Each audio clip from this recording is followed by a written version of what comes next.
একদা এক ঘন জঙ্গলে একটি শেয়াল এবং অহংকারী বাঘ বাস করত। বাঘ প্রায়ই তার শক্তি নিয়ে গর্ব করত এবং জঙ্গলের অন্য প্রাণীদের ভয় দেখাতো।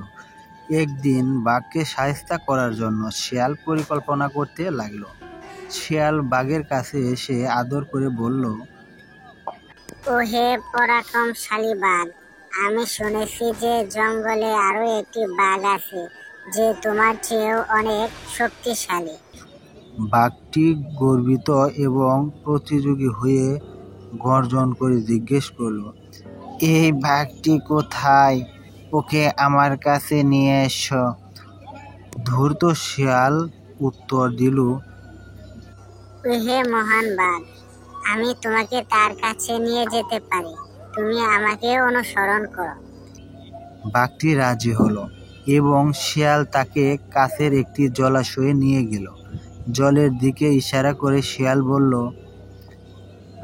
দেখো, ওই ওখানে আছে, ওটা অন্য বাঘ, তুমি ভালো করে দেখো।